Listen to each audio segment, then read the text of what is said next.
Once upon a time there was a little, nice girl. She was sweet to everyone who only saw her. But she was the loveliest and dearest of all to her grandmother, who did not even know what to give her beloved granddaughter. Once she gave her a red velvet hat.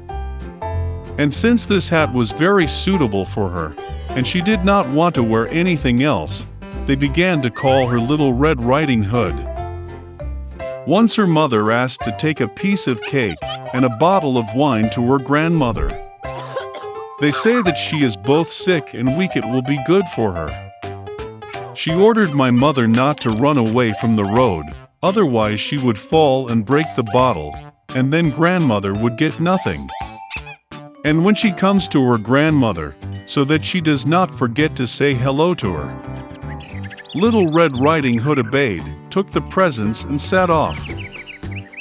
And my grandmother lived already behind the forest, half an hour walk from the village. And as soon as Little Red Riding Hood entered the forest, she met a wolf. The girl, however, did not know what kind of fierce beast it was, and was not in the least afraid of him. She greeted politely. The wolf also behaved very decently, so Little Red Riding Hood told the wolf that she was bringing gifts to her beloved grandmother.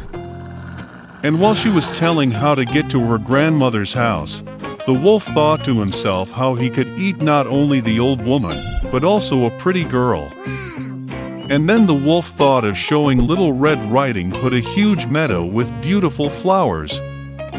Little Red Riding Hood, as she looked at the many wonderful flowers, thought that it would be nice to bring grandmother a fresh bunch of flowers, because that would also please her. Yes, and ran away from the road to the side, and began to collect flowers. Slightly picking one flower, as the other beckons her, it is even better, and she will run after that. And so it went further and further into the depths of the forest. And the wolf ran straight to grandmother's house and knocked on the door. Grandma asked who was there. And the wolf replied in a thin voice that it was Little Red Riding Hood who brought the pie and wine. The old woman believed and ordered to press on the latch and enter. The wolf pressed the latch, the door flew open, and he ran to his grandmother's hut. He rushed to grandmother's bed and swallowed it at once.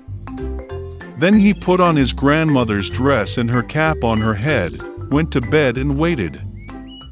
Meanwhile, Little Red Riding Hood ran and ran after flowers, and when she collected as many of them as she could carry, then she again remembered about her grandmother and went to her house.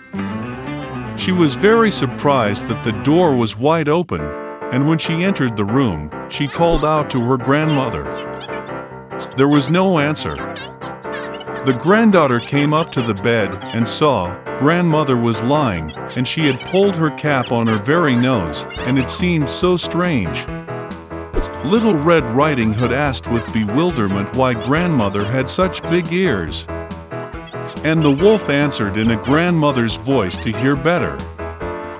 Then Little Red Riding Hood asked why grandmother had such big eyes. To better see you, the wolf answered. And the arms are so big that it is easier to grip. And when Little Red Riding Hood saw the wolf's mouth and only asked why grandmother had such a nasty big mouth, the wolf pounced on her, screaming, "So I could eat you!"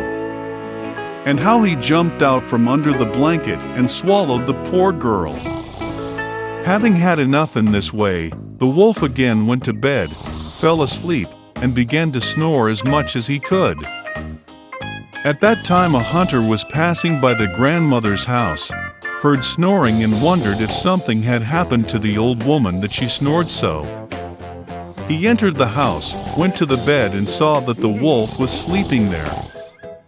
And he has been hunting this villain for a long time.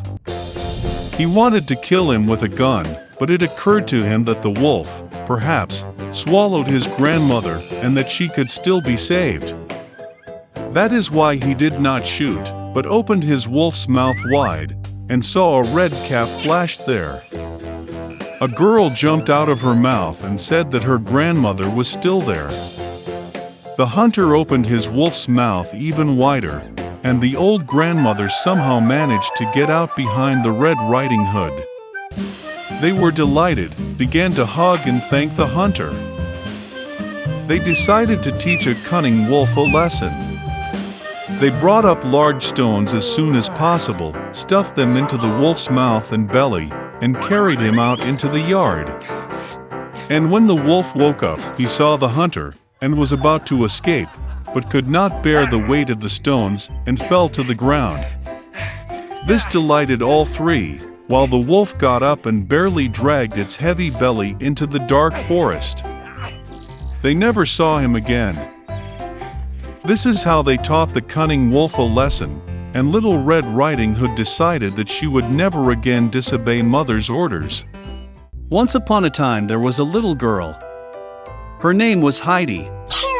Heidi's parents died and she was cared for by Aunt Deet. But one day she had to take the girl to her grandfather. He was not very talkative, as he lived in a small house in the mountains. Auntie found a job in another city, so she had to leave the girl with her grandfather for a while. The grandfather of the Alps is used to living alone far from people. Therefore, he was very happy with his granddaughter, but did not know how to show it. The old man arranged for her a small room in the attic. Heidi fell in love with her grandfather at first sight. A wonderful life in the mountains began for her. The day after arrival, Heidi met her grandfather's huge dog. She spent all her free time with him. One day, while walking the dog in the hills, she met the shepherd Peter, who was tending sheep in the meadow. The children became friends, and Peter began to take Heidi with him for walks in the mountains. Gambling all day, Heidi felt really happy. At the same time, she never forgot about her grandfather, and in everything she helped him around the house. One of her favorite things was to bake bread. Heidi brought it to Peter's mom, and she, in turn, gave the girl fresh goat milk. Summer is over and winter has come.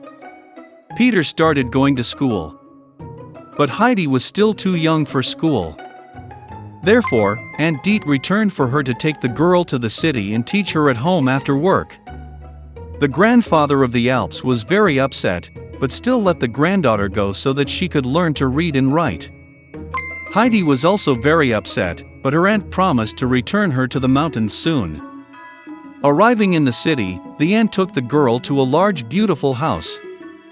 There Heidi met the girl Clara.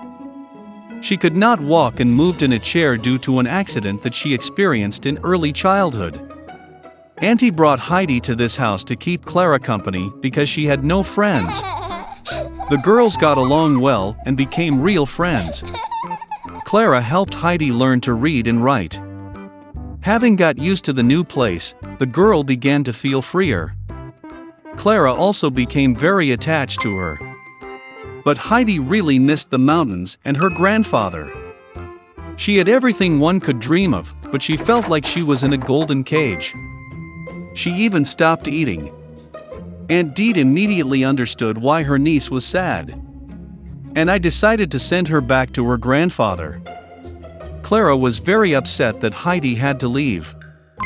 But the aunt promised that Clara would be able to come and visit Heidi next year. A year later, Clara came to Heidi's. She met Peter and the children became very good friends. They walked a lot in the mountains, breathed fresh air, and ate natural food. But after some time, Peter began to worry that Heidi would again leave with Clara in the city. And then one day he threw Clara's wheelchair off a cliff. He thought that this would solve all the problems. But it turned out that without a wheelchair and thanks to the fresh mountain air, Clara became much stronger. And after a while she was able to walk at all. Aunt Deet could not believe her eyes. And Peter felt very ashamed of his act. He admitted that he had thrown Clara's wheelchair off the cliff. Of course the girls forgave him. And the happy friendship of the children has been preserved for life.